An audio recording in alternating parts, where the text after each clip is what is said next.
یہ کہاں کا فیصلہ ہے؟ یہ فیصلہ ٹھیک ہے تمہارا کہ تم تقدیر پہ سب کچھ چھوڑ دیتے ہو؟ نفع بار اپنی عقل اور نقصان کی دفعہ میری تقدیر، یہ گمان ذہنوں میں سے نکال دو۔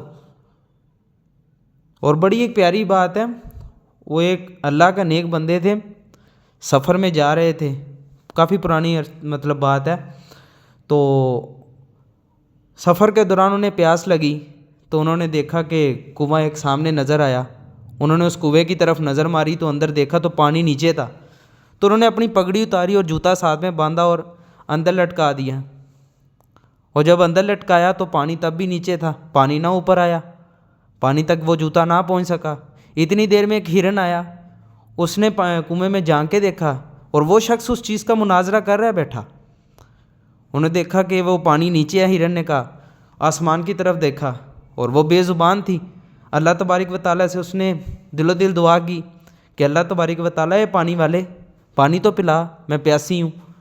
تو اللہ تبارک و تعالیٰ نے پانی جو تھا ابلتا ہوا اوپر آیا اور مڈیر کے ساتھ آ کے لگ گیا، اور اس ہرن کی بدولت اس شخص نے بھی پانی پیا۔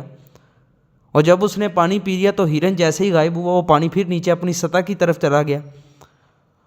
تو اس کے غائبانہ ایک آواز آئی، یا کہہ لو دل و دل ان کے خیال آیا کہ اس نے اللہ تبارک و تعالیٰ کے اوپر توکل کیا، اور میں نے اپنے جوتے اور اپنی پگڑی اور اپنی عقل کے اوپر توکل کیا، تو مجھے پانی نصیب نہیں ہوا۔ بعض دفعہ انسان ان جھنجھڑوں میں بھی آ کے پھنس جاتا ہے۔ یہ نہیں ہے اکیلا اپنی قسمت کے اوپر، اپنی عقل کے اوپر نہیں، کام سر انجام دے، توکل تمہارا اللہ کی طرف ہو۔ وہ ایک فنی سی ایک کہاوت بنی ہوئی ہے، وہ ایک آدمی، ایک امام مسجد تھے، وہ مسجد میں بیٹھے کہہ رہے تھے توکل اللہ پر رکھو، بسم اللہ پڑھ کے جو بھی کام کرو گے تو وہ کام ہو جائے گا۔ وہ ایک آدمی، کہہ لیں کہ نارمل سا آدمی، بیڑے چلانے والا، اس نے مولوی صاحب سے جا کے کہا، مولوی صاحب میں بکریاں چران جانا نہروں پار، تے میں اگر بسم اللہ پڑھ کے پانی تے پیر رکھاں تے پانی کراس ہوئیے گا، کیونکہ پل کافی دور پیندا، مینوں ول کے آنا پیندا۔ اس نے کہا ہو جائے گا، تو بسم اللہ پڑھ کے کراس کر جائیں۔ اس نے کیا کیا، وہ اب توکل تھا اس کا کہ بسم اللہ پڑھوں گا تو میرا کام ہو جائے گا، اور اس نے بسم اللہ پڑھی تو وہ پار ہو گیا نہر کے اوپر سے۔ اور کافی عرصہ یہ بات اس طرح ہی چلتی رہی، وہ جو بھیڑیں چرانے والا یا بکریاں چرانے والا، وہ اسی طریقے سے گزرتا رہا۔ اور جیسے ہی واری تھوڑے دن عرصہ گزرا تو امام مسجد، وہ مولوی صاحب بھی وہاں پر تھے، تو اس نے کہا مولوی صاحب میں تو ادھر اس طریقے سے پار کرتا ہوں، اور آپ بھی کرو۔ اب مولوی صاحب کا دل گھبرائے، کیونکہ اس کا توکل نہیں تھا۔ اس نے کہا کہ تو گزر کے دکھا، پہلے بکری والے کو کہا۔ اس نے بسم اللہ پڑھی تو بکریاں بھی سب چلی گئیں اور وہ بھی چلا گیا۔ اب مولوی صاحب کی باری یہی، تو مولوی اب گھبرا رہا تھا۔ مولوی نے جیسے ہی پانی پہ قدم رکھا تو نیچے ڈوب گیا، کیونکہ اس کا توکل نہیں تھا۔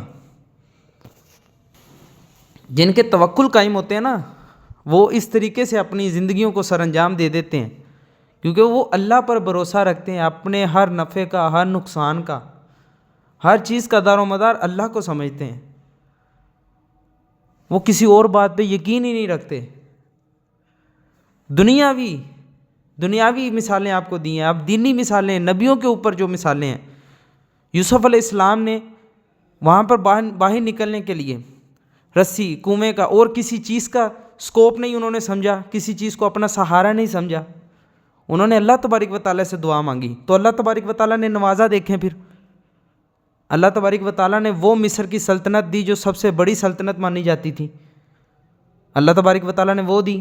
اب موسیٰ کلیم اللہ رضی اللہ صلی اللہ، اب موسیٰ کلیم اللہ کی طرف آ جائیں، انہوں نے بھی اللہ پر توکل کیا، اسی موسیٰ علیہ السلام کو اور ان کے ساتھیوں کو اس دریا میں سے جگہ مل گئی، اور جو فرعون تھا اس کو نہیں ملی، اس کے ساتھیوں کو نہیں ملی، حالانکہ دریا بھی وہی، جگہ بھی وہی، صرف کیا توکل کا فرق تھا۔ جنہوں نے اللہ کے اوپر توکل کیا، اللہ تبارک و تعالیٰ نے انہیں نواز دیا۔ تو خدا را اللہ کے اوپر بھروسہ کرو، ایمان اپنا اللہ کی طرف رکھو، ہر کام شروع کرنے سے پہلے اللہ پر توکل رکھ کے، اللہ پر یقین رکھ کے کام کرو۔